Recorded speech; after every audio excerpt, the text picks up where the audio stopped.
buttons. Yeah,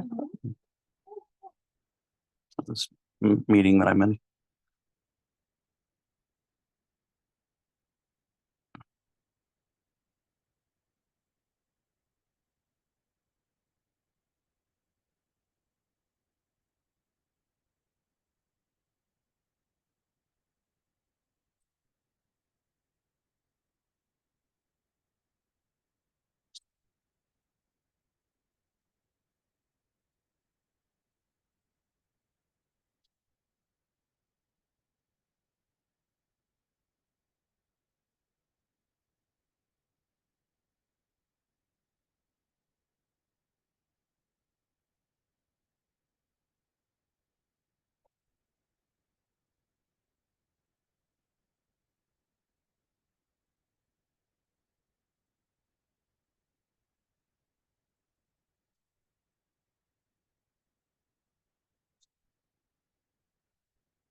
Good morning, Andrew. Oh, shit. What is this was? Oh, hello. Can you hear me? Yep, I can. Yeah. Sorry, I was just putting or was about to put a message in the chat for this. We've got like 400,000 power outages here, and there's like flash flooding. So I'm trying to save my phone battery. So I was gonna just leave Oh, a message to say that I can't really make it today oh, right. Where are you? in Dallas. Oh, really? Wow. What's going on? There's just a massive storm rolling through the area, and it has just utterly. We had tornado sirens going off at I don't know what 3, 4 in the morning. Yeah. Oh, wow. All right. I'll let you go and save battery. All right, thank you. Right, cheers. Bye.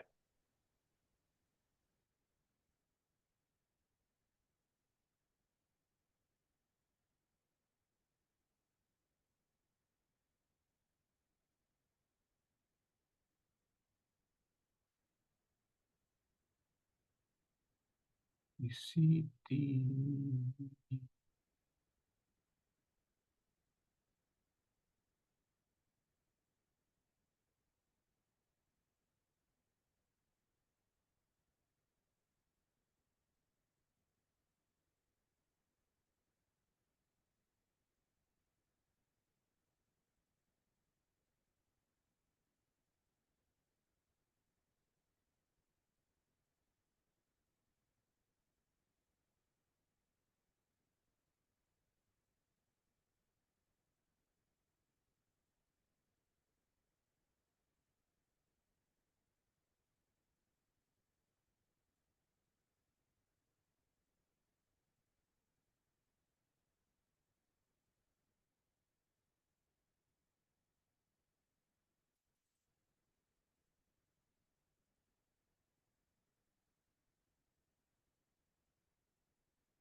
Good morning, all.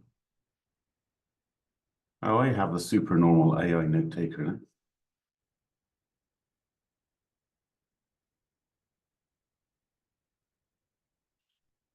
Morning, Bijan. Morning, Darish.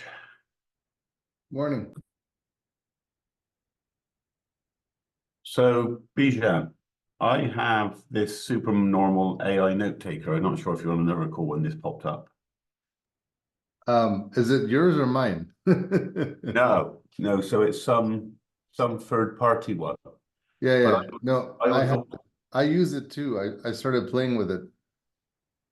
Oh, have you? Oh, right. Okay. So maybe it's you, because I've been kicked off being the host of this now. Really? Yeah, I got a note this morning. I pinged Kevin and Michael. Is it because of the super normal? Yeah. Well, I No, was wondering, that's the first time it's popped up, and now I've been kicked off. I'm not sure if there's anything to do with that. that's weird. So you actually use that specific product, do you?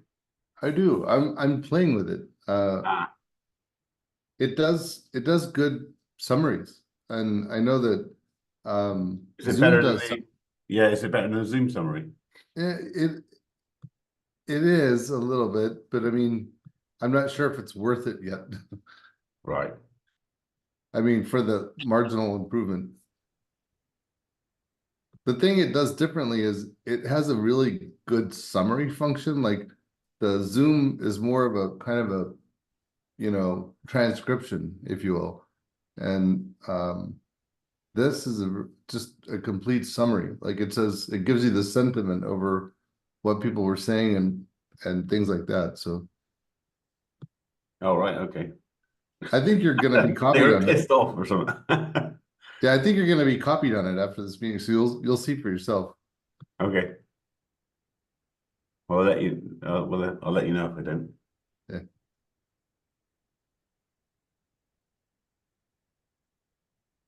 I'll try not to be too angry then. How to check the summary after the meeting? Yeah, Uh, so it sends an email.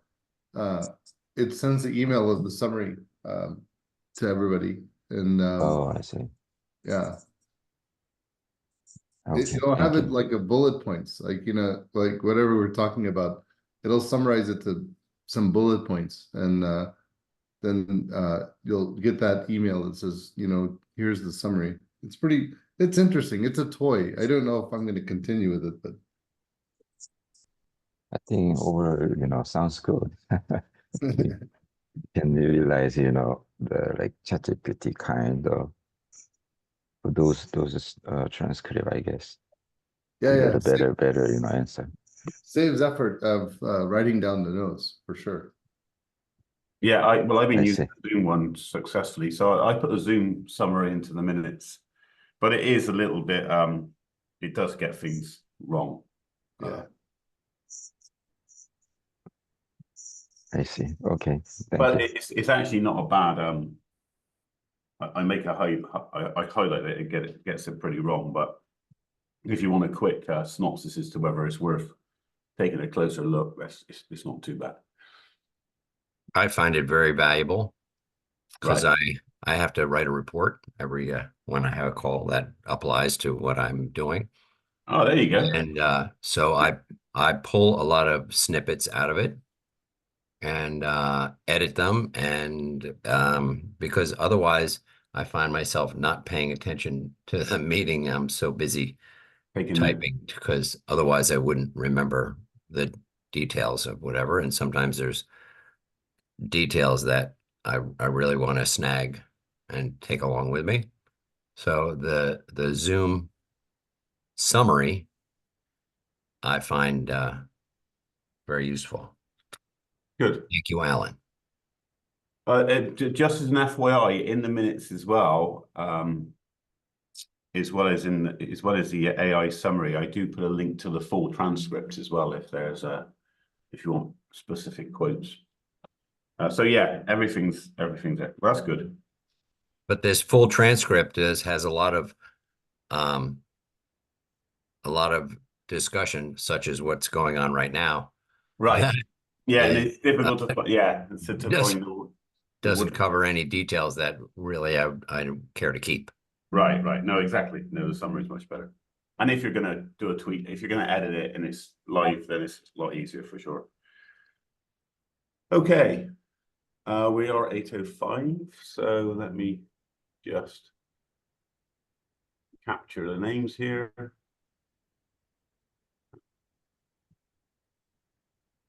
We can get going.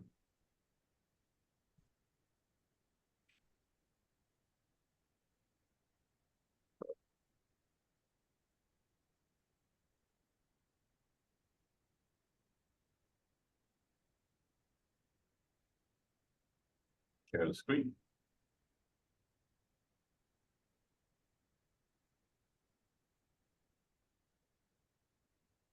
Okay, can you see that? Yes. Right.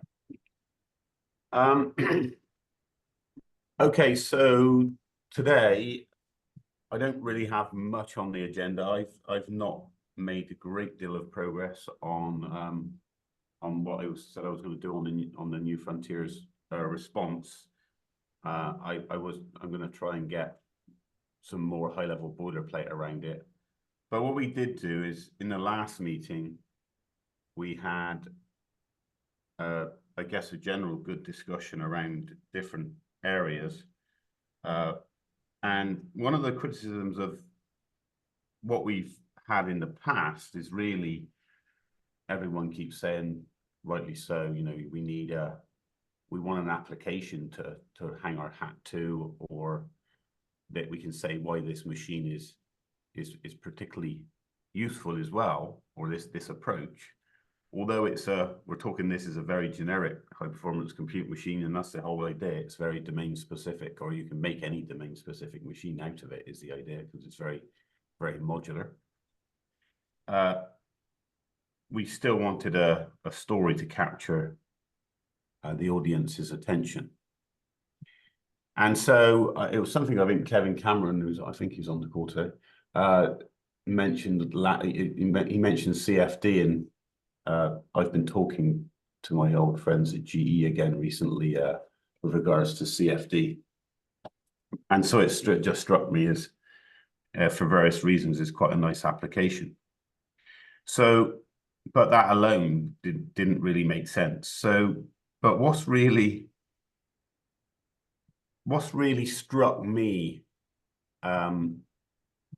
well, so we've been talking about FPGA emulation. You know, we start with an FPGA module, and FPGA emulation in general is a good application area, and it would mean we'd only need to make one prototype module, and we could pile them up together. We talked about that FPGA emulation could be used for CXL enablement and chiplet enablement as we actually get real chiplets. For example, we could introduce them into the emulation platform, remove the emulation piece where the real chiplet replaces it. So we've talked about the sort of aspects of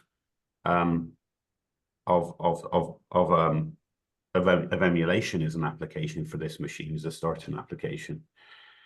But I guess the story behind it hasn't really, or in my head is not been formulated brilliantly yet. But what really made it come together was a good old friend, Paul Herc. He's not on this call. He used to be on this call quite a bit he was from Xilinx, now AMD. I was chatting to him about this being starting with an emulation platform, and obviously I've worked with FPGAs forever. And he said, you really don't want to call it an emulation platform anymore. You want to call it a digital twin. And I thought, oh, that's a very good point. So a digital twin for a supercomputer. In fact, he showed me a program, I think, called MEEP in Europe, that the Barcelona Supercomputing Center is doing, where they're actually building their own little emulation platform. This is for like RISC-V type supercomputers, I think. And I think I don't know if they were calling it, they were just calling it a supercomputing modeling platform. So maybe if we started by saying we're going to build a digital twin for supercomputers in the future, that might be a nice starting point. Specifically a digital twin when you're constructing domain-specific supercomputers, which is obviously what the gods of computing architecture, Hennessy and Patterson, have been preaching to us back in 5 years or more ago when they got their Turing Award for their latest presentation, saying we've got to go to domain-specific now. And and so when I started to think about that a little bit more, if we imagined high-performance computing, classic high-performance computing, technically it is, technically high-performance computing is a domain-specific computer of old. If we think originally it was for weather modeling or quantum chromodynamics or nuclear physics, it's always atom to atom modeling sort of thing.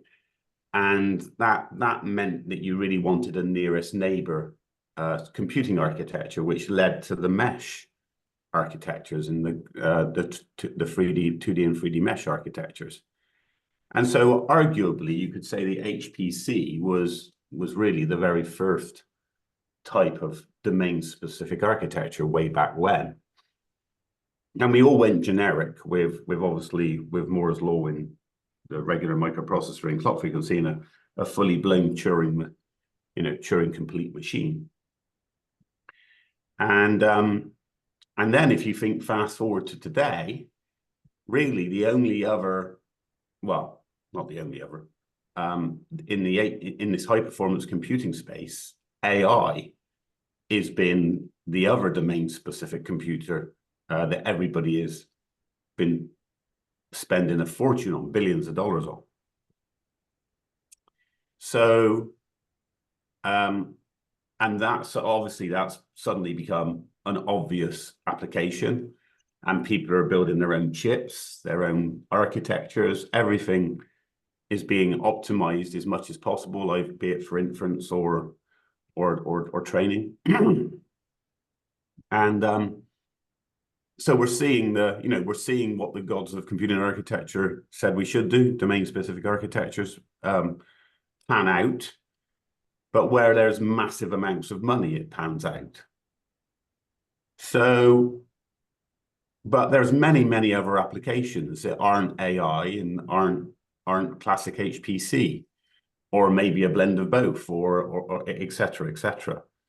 And so, but those applications don't necessarily warrant somebody, because the market size might not be massive, it might be decent, but not massive, that it won't warrant the sort of investment we're putting into AI today for domain-specific computers for AI, for example.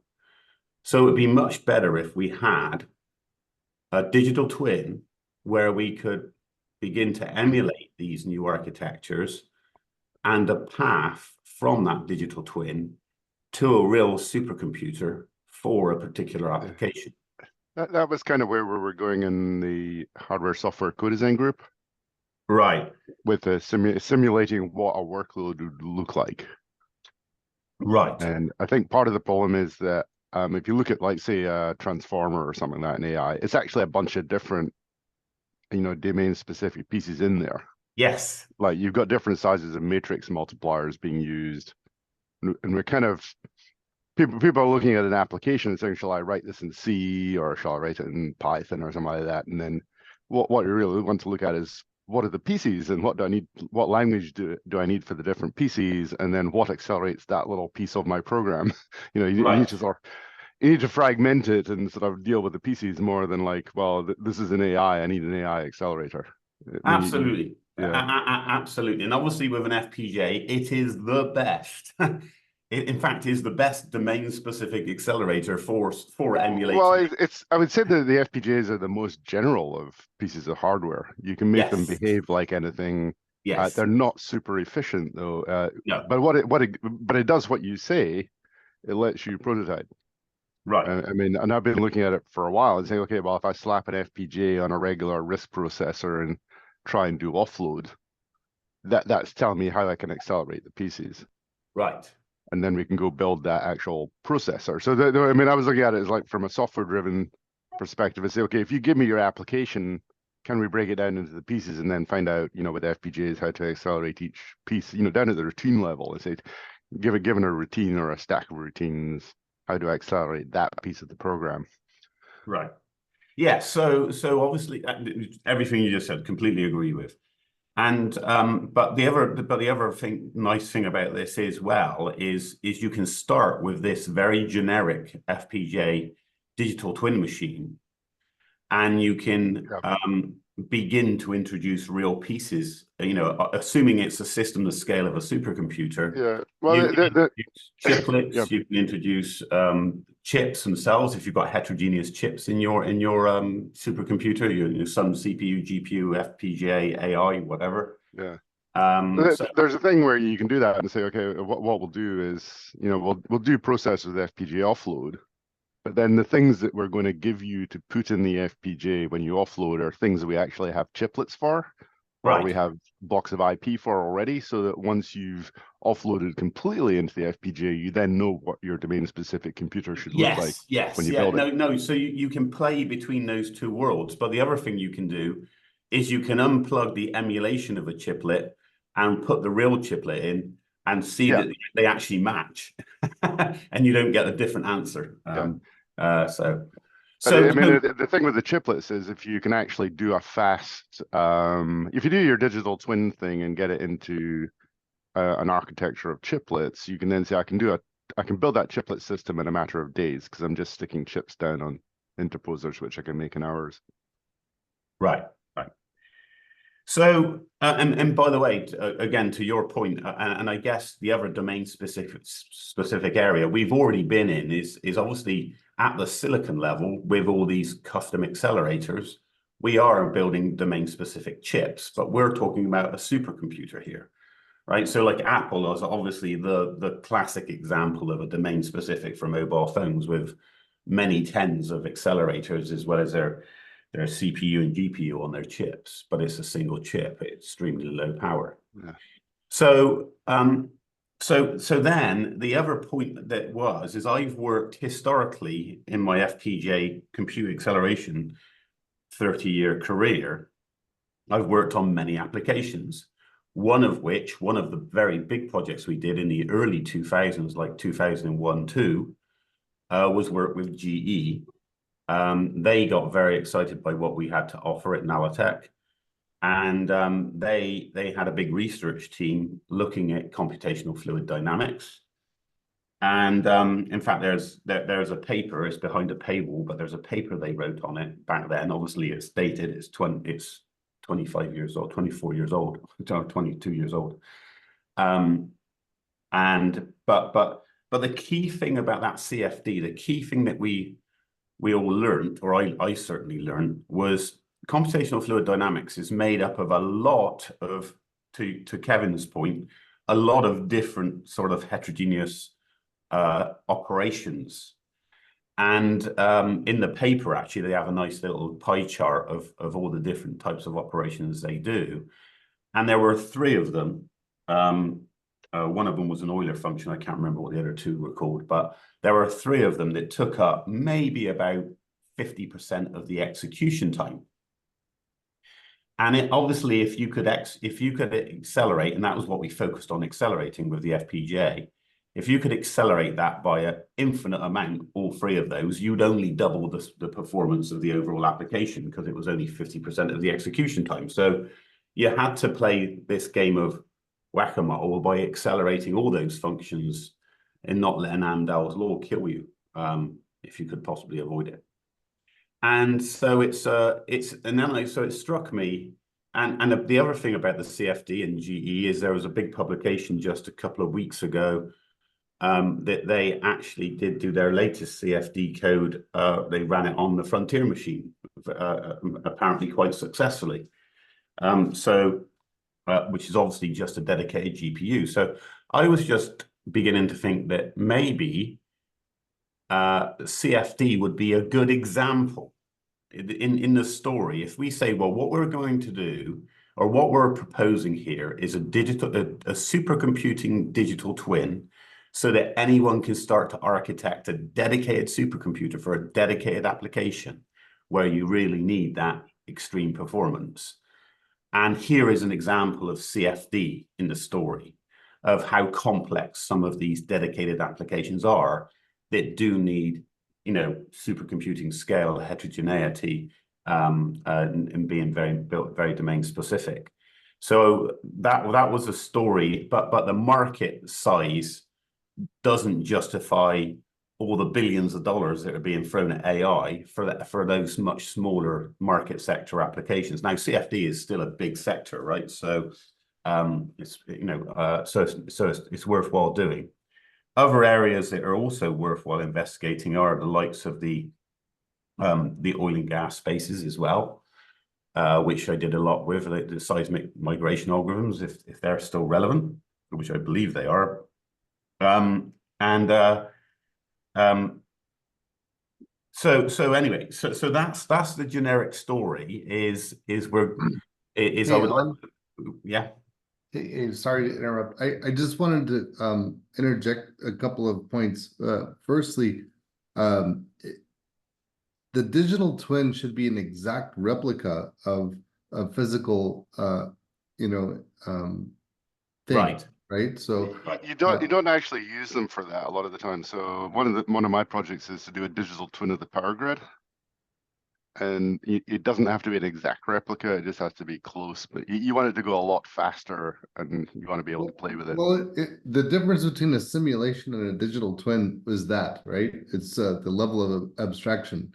And I think digital twin, actually, the whole purpose of it is to kind of, you know, incorporate all of the little thought of parts that might sometimes present unexpected results or be an unexpected roadblock or whatever. Right. And so, you know, the one example I could give, like in 2001 Space Odyssey, Hal had a digital twin of his transmitter and it simulated that it was going to fail. Whereas if you just had a pure simulation of those components, you probably wouldn't have come to that conclusion. But with the digital twin, with all the components, I think Hal was lying about that one.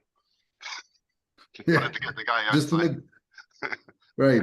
So, but that's my point, right? So but the foundation of the digital twin is basically an exact replica, right? So that's not, I'm not saying what Well, you're it's a digital twin here. is a model derived from something real.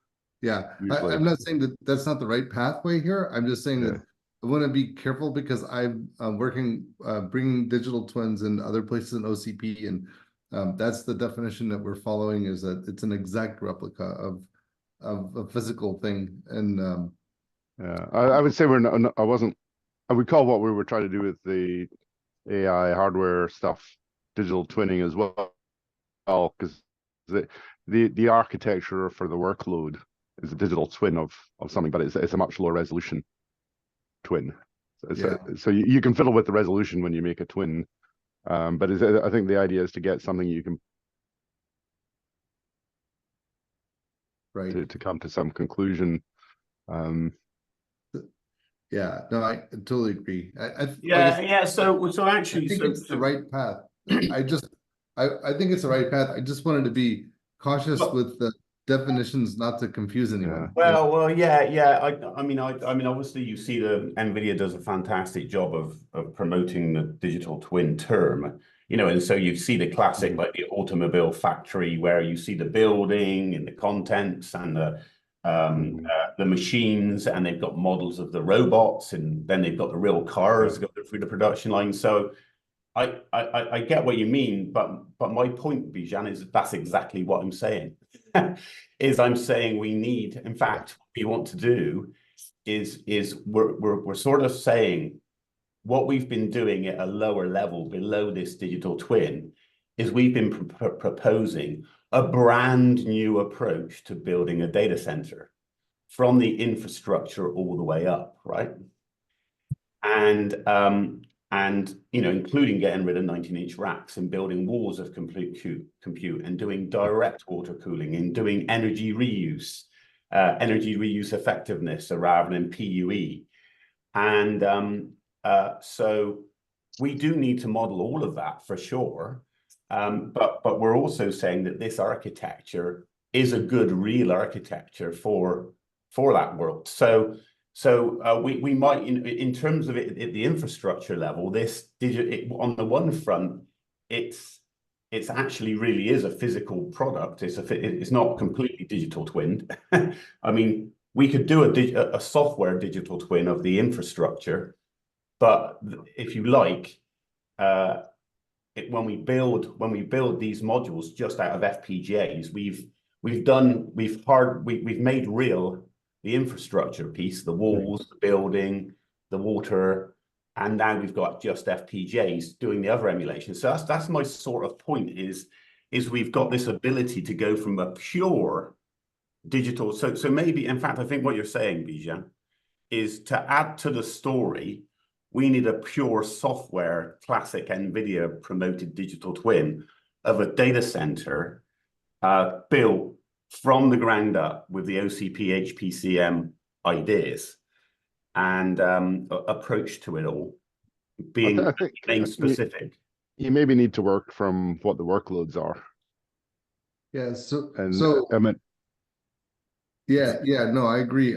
So just to your first point, Alan, I think, yes, I think it should be, because, you know, power and cooling is integral to the design here, right? So Right, exactly. yeah, and I think those are difficult concepts to understand, the meshing of the compute, you know, resource availability and the cooling availability, power availability, and so on. It's very hard. But I think that's partly a problem when you try and model things that, you know, the simulators which you would use in your digital twinning for electronics don't understand power well usually. yeah, and the other thing is you're beginning to get, I mean, this is where, I mean, this desire to always go down to the application. I mean, the application that we're talking about here is all types of supercomputers that are tweaked to being domain specific for particular applications. I mean, I know everybody gets hot and heavy of, I want to know the application. I want to know how many we're going to sell, what we're going to sell them for before I lay any investment in anything, you know. But Steve Jobs wouldn't. But I mean, there's also another way to look at it. This is what I was going to say before too, is that, you know, you were kind of saying that AI is a very narrow case, and I agree with you. There's you know, well, but a very big market, right? It's a very big market with some very narrow applications. But the thing that really has not being solved for that you might consider is, let's just assume for a second that you've unlocked 4 times the density, the compute density, in a given amount of space.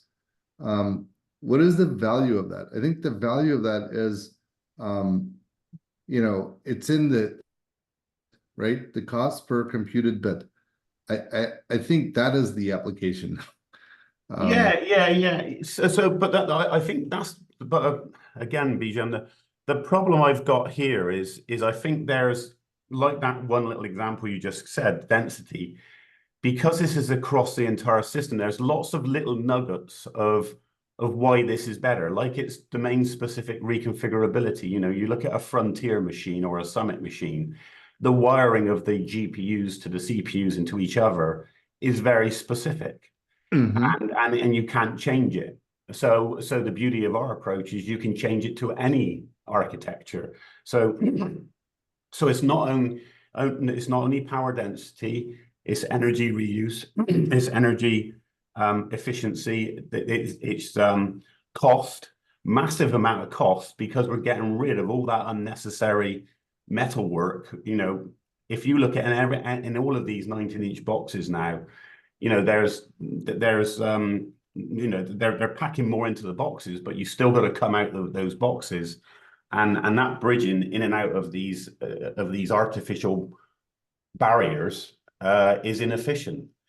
And so, I mean, I think this is our biggest problem, is there's not one gotcha of our energy density is superior to everything else that gets anyone's attention. That's a problem we've got. Well, I think that's, if you consider the energy density, then you maybe things make sense in this context that don't make sense in other contexts. So let's say you have a computer vision problem, and a computer vision problem requires some near real-time processing and whatnot. Now, this doesn't make sense in some traditional LLM, configuration and running on GPUs, but maybe from a cost point of view, since you lowered the bar on the cost per computed bit, this becomes reality. So I think that's all I was trying to say, was that maybe the horizon is opened up, right? Because you have a cost difference. Yeah. I think the horizon opens up both for flexibility of experimentation and then a path towards, a real. That's why I was talking the digital twin world and the path to building a real, you can afford $100 million spin on your own dedicated pieces of silicon, but there's a path to getting there in baby steps rather than writing $100 million There's check. another piece to this, which is the communication between the pieces in Right. your computer. And I mean, I stuck a couple of links in the chat. The first one's on Pepe Lee talking about spatial computing, which is something where, the human brain is a 3D. Exactly, right. Silicon is 2D. So one of my questions is, can we get at 3D computing with what we're doing here? We sort of can. I've got some concepts in that, but that's another. And part of it is virtual, and how do you do the networking between the PCs? And the stuff I see at the moment is all very hierarchical, and the latency sucks. There's a lot of throughput computing, and the GPUs are particularly throughput computers. You're not, if you want to do the CFD thing, which I put a link in for that, or you need a low latency network between your PCs to make that work. Right. I guess just getting back, the idea behind where I started, I guess, is it's a catchy story that would catch the attention of these people in these labs that build these supercomputers. These guys are already complaining that nobody's building HPC chips for their needs anymore. They're all doing AI chips. Floating point precision's gone down to 4 bits when they always wanted to go in the other direction with their double precision and more. And they know why that's happening is there's not enough money in HPC. In fact, IBM walked away from it after the Summit machine because they had such a domain-specific supercomputer with their Power 9s in the GPU. Well, I would say something that's got a Power 9 in it as a generic machine. There's nothing specific about Power 9. Well, no, it was very specific because it was configured to two Power 9s were configured to 6 GPUs, and they were hardwired in a specific fashion. And it was a very expensive box. And anyone else wanting to buy that box in the commercial world couldn't. Well, I mean, I think the key there is that GPUs are GPUs. They're not AI processors or domain. Right. And anyway, the bottom line is IBM walked away from the industry altogether, right? I mean, the HPC has always been a difficult industry because it costs so much to get that one machine up and running, and you hope that you can get from it, you can sell to other people. I mean, again, I think the digital twinning is correct, but you need to break your stuff down into pieces with the digital twin so you can analyze what needs what kind of compute, and then stick that together quickly. Right, and that's exactly what we're doing with HPCM. I guess the other thing, by the way, just on this digital twin thinking, is I've started to go down the route of looking at the FPGA, and so Xilinx, AMD, should I say, have the biggest emulation chip, 4 pieces of silicon in a package, which I calculated with the help of ChatGPT. I calculated is about 3.7 billion equivalent ASIC transistors. So if you were going to model an 80 billion H100, for example, you need an array of 22 of our HPCM modules. And you would probably want to put them in a grid, in a nice grid, where you can emulate that silicon, and you'd want certain levels of I/O going in the memory, and you would want to emulate HBM. You don't need HBM, but you want to emulate it with memory. So you could, attach regular memory, and if you assume the simulation is running. Well, I'd assume anything which uses HBM and big chunks of DRAM all right, okay, is probably I wrong. So I would quite like to have the digital twinning to back that up. Well, all right, yeah, no, agreed, Kevin. But I mean, if you've got memory attached, be it 3D stacked, HBM, external, you want to be able to have memory in there somehow, and also the even serial attached memory, obviously. But you're seeing this thing at the moment where you're still getting big chunks of stuff where you really want to fragment it into little pieces and say, okay, here's a little piece of something. And particularly with AI, where it's neural networks. Right. The question is, what are the neurons and what we're doing, and what's the best way to implement that particular neuron? At the moment, we're kind of like one size fits all matrix math. And we live in a world right now where we've got the kilowatt plus processors, and then we have the medium modules in the sort of 40-watt modules. So it's more of a power domain is what's controlling our footprint more than anything. Sure enough, if we can partition it down to lots of an army of ants like you're proposing, well, maybe you put 1 million ants down on one of these modules. Well, it's the kind of thing where you want to do is like, okay, somebody's giving me an AI and it's a bunch of matrix math and stuff. Can you kind of unroll the code and then re-roll it in different ways, to get it into your machine? I don't want to get into the weeds. I just want to get into is the story a good story to capture the New Frontiers RFP team's attention to say, oh, this could be good for us, for us architecting new supercomputers. Yeah. But I think you need to tackle the networking piece for that. The software-defined networking piece rather than the straight-up compute. I'm gonna go a different direction. I'm gonna say yes to both you guys, because I think one thing that is a problem with Frontier, for example, is reliability. And I think that we could definitely create a digital twin to help us with the RAS point of view, right? To be able to predict uptime and availability could help accelerate calculations and make them less expensive.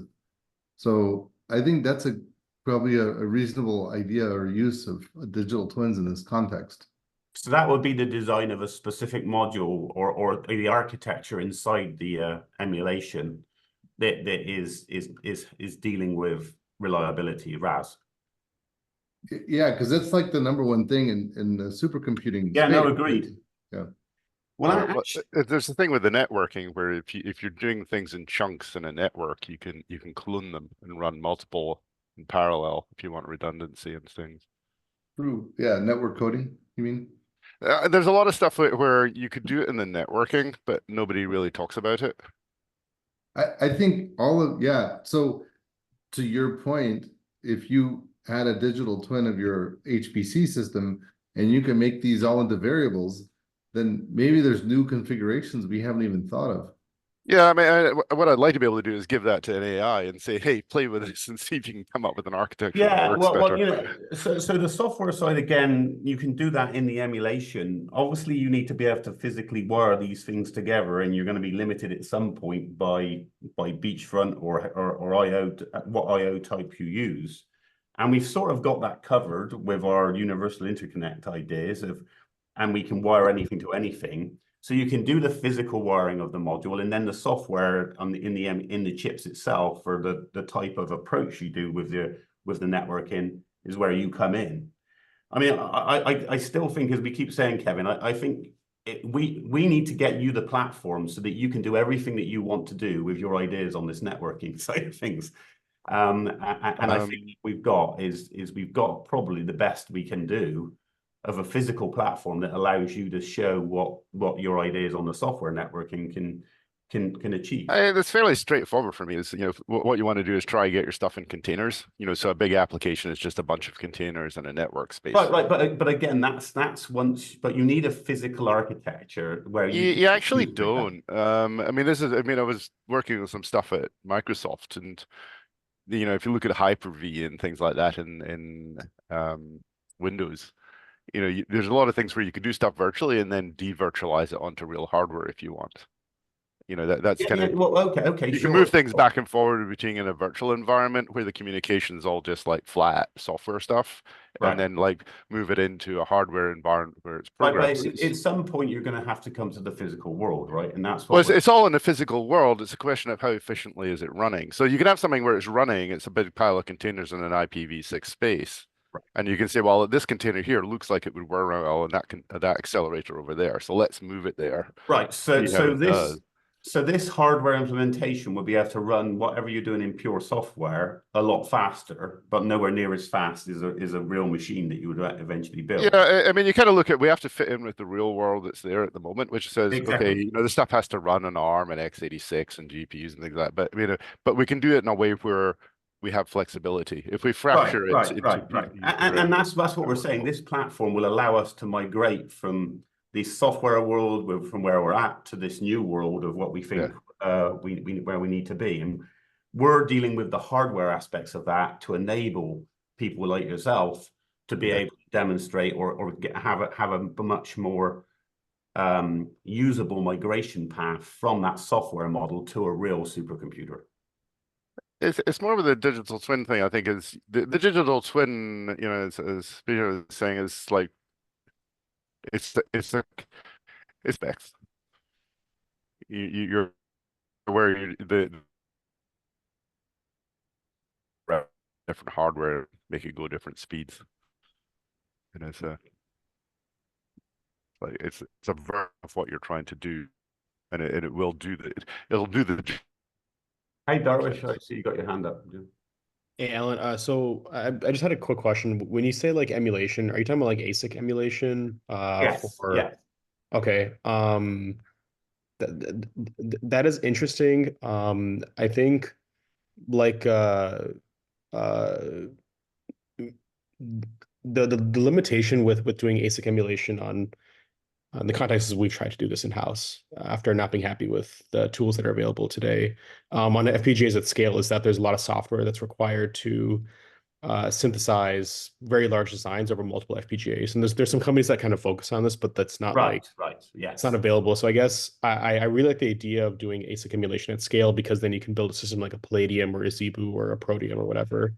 But I think the problem of like having a large design scale over multiple FPGAs is I think basically unsolved so far. And like SUC has a thing that does this, but it's like garbage. So I guess I'm kind of I understand like the logic behind it, but I think you're gonna have an issue with actually like running a single piece of IP across multiple FPGAs. Yeah, no, that is fair. I mean, so I've known the emulation industry my entire career because accidentally in Nalatech it was 25% of our income in the late 90s or early 2000s. But yeah, people came to us because we were a low-cost emulation platform with 7 FPGAs on a card when they were the big Aptix and QuickTurn machines that were there at the time had this partitioning type software you're talking about, Darwish. And but they were just so stupendously expensive that it didn't make sense. So you do obviously have to have some sort of how do you handle the partitioning, etc. And and these big guys, you know, so I think basically all of these emulation platforms have rolled up into free platforms, right? Cadence, Synopsys, and Mentor, Siemens. But I've worked with some of those, and they're not that great, and they're kind of tackling the wrong problem, I think. Well, I think that's what Darwish is just saying, isn't it? Darwish? Yeah. I mean, if you're doing hardware design, my view is that RTL should have been given up on years ago, and we should be doing stuff from much more software level. But, you know, Yeah. So I do get the point. But that said, so it's interesting, Darwish, that you've actually taken that direct approach of trying it yourself rather than using the big emulation platforms from the customers, from the IP providers. That story's ringing true with other people taking the same direction. I've got another silicon startup that's doing this, considering the same. We need to build our own platform. So it sounds like there's a desire and a need. The other thing I would point out as well is obviously when you're emulating these humongous chips, like I said, it's 22 FPGAs if you're going to emulate. Now, obviously, you're going to need to build some bridges, but they're not necessarily that. I don't know. In some ways, I don't see why they're necessarily that complicated. And It's not the bridges that are complicated. It's more like yeah, Kevin, the hot write thing's really interesting. It's more like partitioning the design like logically across multiple. This is the problem that we have, is we're stuck within one FPGA.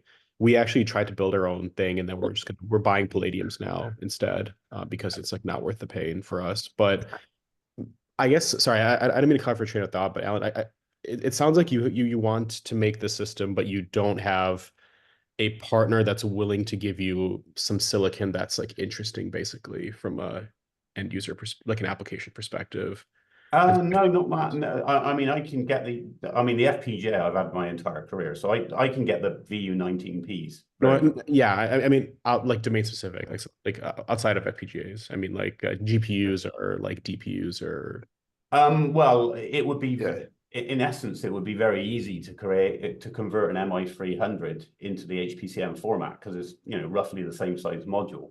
It's just got different I/O. It doesn't plug into a motherboard. It's just got the cables on the back. So it's just that the big guys are well, obviously NVIDIA just does their entire own thing, so it's entirely proprietary. If you love their GPU but want AMD CPU, tough luck. You've got to use Grace, or you can use it, but then you've got a weak PCI bus between the two.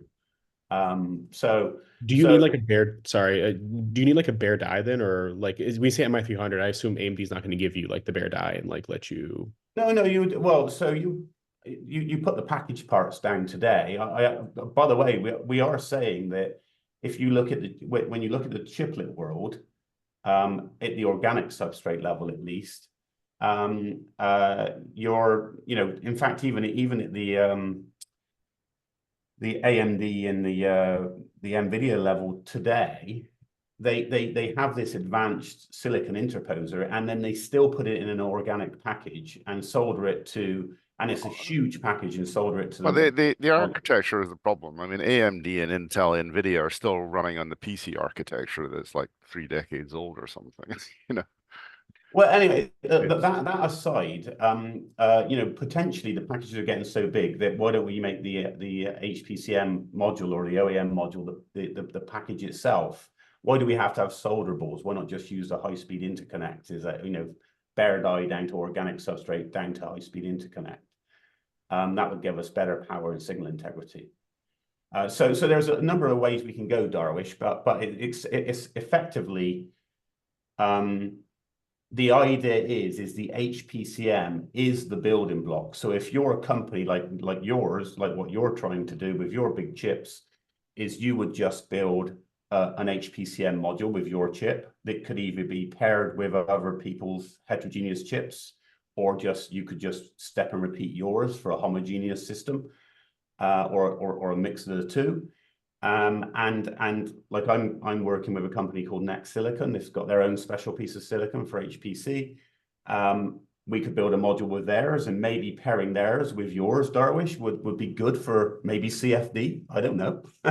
And there's Untever AI, isn't there, one I used to work with, and building their own chips. They could do it. And in you guys, you don't have to say we need $1 billion of VC money to actually do what GraphCore and Samba Nova tried to do, of not just building a chip, but building an entire platform all the way up to the data center scale, and then trying to compete with NVIDIA. It's trying to make a scalable platform for today's compute for all of us, rather than all these proprietary ones that are going on. Yeah, you kind of need a software infrastructure where you can just plug in accelerators and they work. I've been trying to do that with another groups. So if you do build a nice accelerator, you want it to plug into the environment and people's stuff just goes faster. Alan, I guess I just want to make sure I think I asked the question kind of wrong. I'm just like if you want to build a prototype of this, you'll need some ASICs from someone, whether in package or bare die form. I guess that doesn't matter too much, but I guess it sounds like you need ASICs. I'm not suggesting that we'll have something for you because I think we'll be too late anyways, like end of next year. But I assume that like NVIDIA is not going to give you Grace hoppers or No, right. No, hundreds. that's right. Well, they're not going to today, right? That is the challenge. But you can, obviously we can get FPGAs, so we can build this digital twin emulation platform just purely out of these FPGAs, right?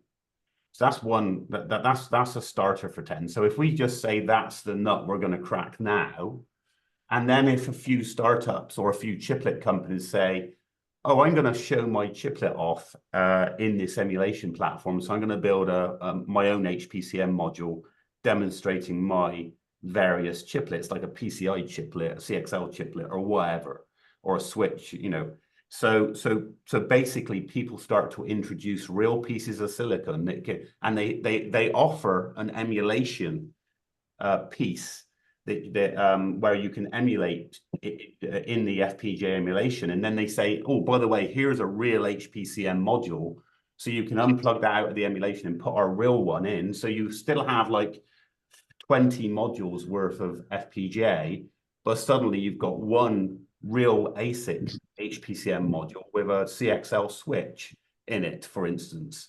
And oh, okay, great. Now I've replaced the emulation with a real piece of hardware. Does the emulation still work when you put the real hardware in?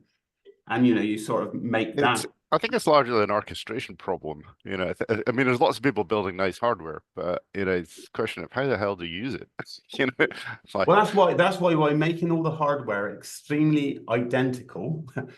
I'm not sure that helps. You still have to get your piece of software onto their piece of hardware, which is not standard. I mean, this is where NVIDIA wins, is they have an infrastructure that people are. Of course they do.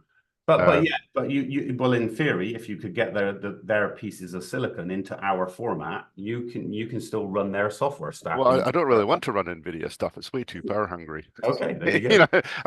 What I want to do is get my software workload that's currently running on the GPUs that NVIDIA supply and get it onto something else, which is more efficient. Okay, so I think we're going back down into the. I guess. Am I hearing that you don't think the story is going to capture the New Frontiers team's attention of a digital twin for them? Well, no, I think you have to digitally twin what you're doing in software. But you've got a digital twin. You're trying to allocate pieces of your digital twin to particular hardware solutions, and then deploy it. Well, I'm saying you want to start with an emulation, right? Well, I mean, I tend to look at it as you're running your workload on suboptimal hardware. I'm not saying that you would actually ever use this thing for real. You would use it to prove that this architecture is going to be good for a CFD. It's more that you want to run your code in an instrumented environment, and the instrumentation will tell you what you should really do. Right. And that would be an emulation of the real environment, right? It's sort of like that. I mean, it's basically you say, okay, I've got a bunch of metrics here on a piece of code. I'm going to throw that to digital twins, and they can tell me if they think they can do a better job on it or not. Okay, so I guess I'm getting the impression that this isn't a good story to go with. I think it's a good story. I think you just need to sort of move the words around a bit.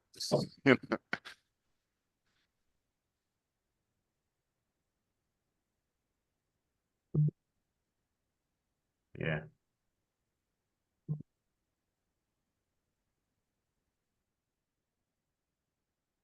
I guess I was just thinking the labs want new supercomputers for their application domains, and building a supercomputer that could help them design new supercomputers in an open world is a new way of doing it. Yeah, I think the instrumentation is the key thing. That, you know, when you're running software, you can actually tell what it needs, and then go build that. Yeah, by the way, one of the key things, in fact, talking to Munir at Lattice, the system management side, that's the other argument I've got. So to Bijan's point of RAS, I have a very fundamental belief that you know, our sideband world is so pathetic from the 1970s. We need a much more sophisticated system management architecture that is layered alongside all of these high performance heterogeneous compute chips that can manage RAS, can monitor activity, and can successfully also coordinate things, and maybe, to your point, Kevin, monitor performance metrics, etc., of the application. But that's a sort of a separate. Now that's a hardened piece of the HPCM infrastructure to say, let's just bring the BMC world up several orders of magnitude, so that we can competently orchestrate all of these things and make sure they're running healthily. Yeah, I mean, I think some of the issues come from not having a very good software environment, where we're kind of living in an old legacy software environment, and you kind of need to I rejig realize that, but you need. But I mean, I look at it from a granularity perspective. What's the granularity of control you can get on this stuff? And you can go down to routine levels fairly easily in code, and then you can go to chips in the hardware. So you're kind of trying to match routines to chips, is my view of the world. all right. Okay, so I'm not too sure whether the way I'm going is the right way then. I don't think it's I'm not mostly too sure how to approach this proposal. If it was just something that, is there a better way for us to capture the lab's attention, so that when they read the opening paragraph of this proposal, they go, "Oh my God, that's a brilliant idea. We can see that we can build on this. Maybe our next supercomputers should be an emulation supercomputer, not a nuclear physics supercomputer, the next one."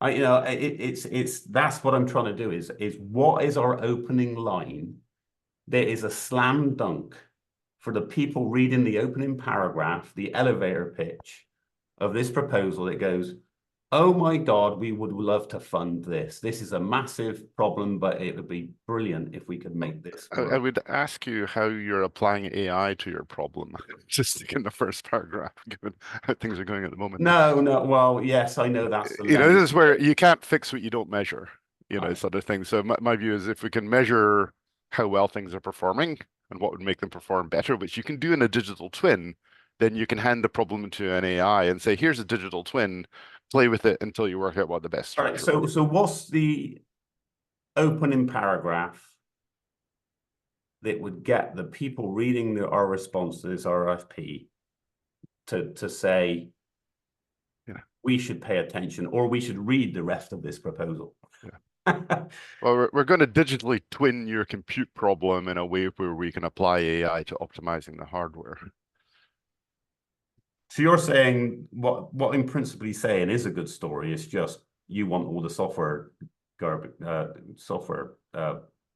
We're just running software with this stuff. The question is, okay, let's get some metrics on the software and then give it to an AI, because it's a super big complex problem, and the AI will work out what the best configuration of hardware is for you in our nicely programmable HPCM module world.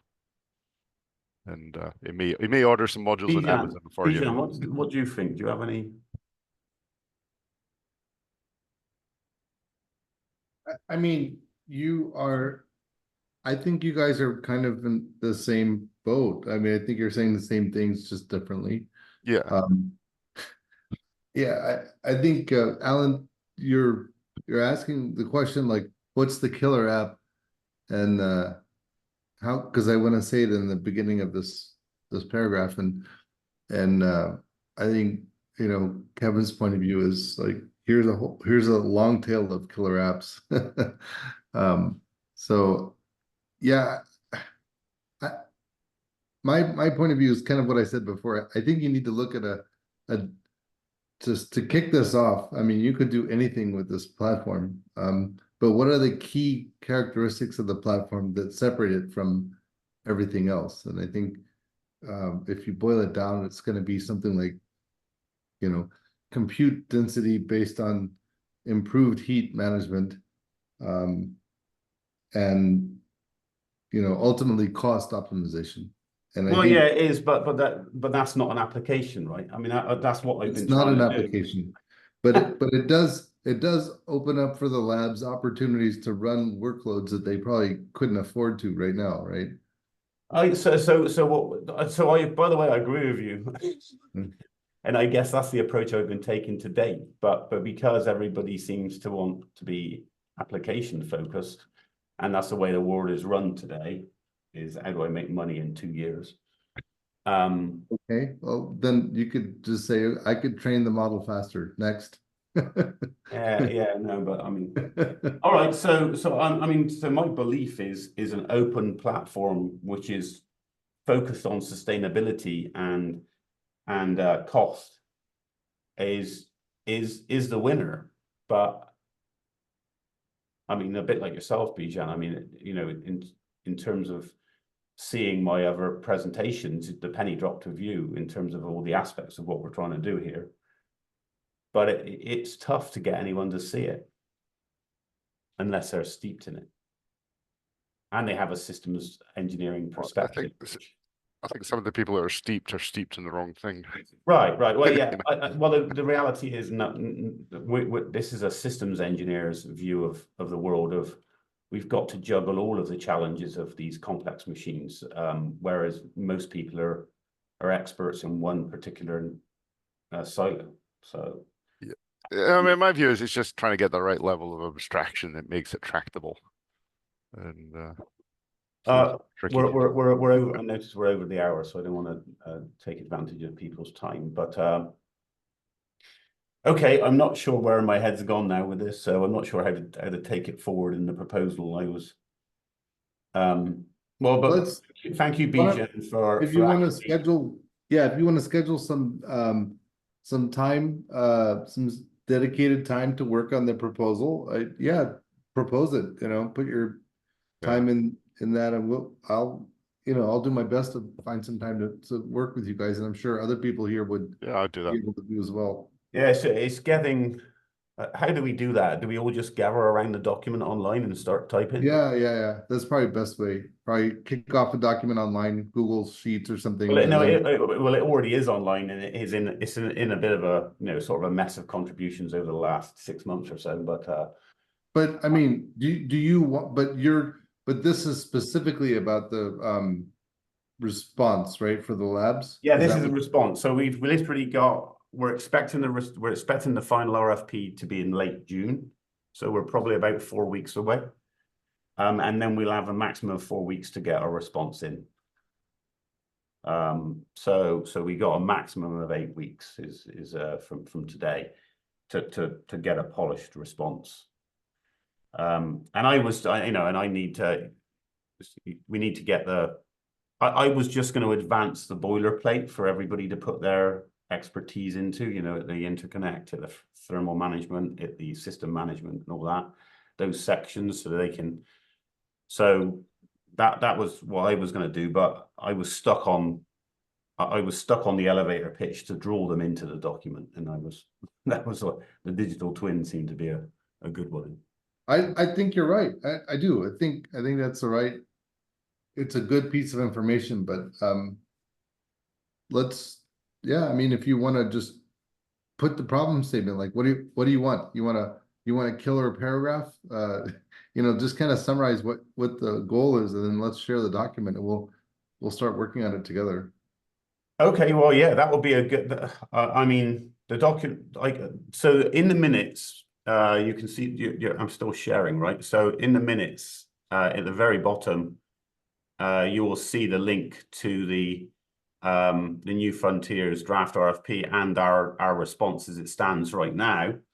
Like I say, it's a little bit of a mishmash today, but hey, if you click on that link, and I don't know, I can put a little section, elevator pitch, abstract, whatever you want to call it, and we can start.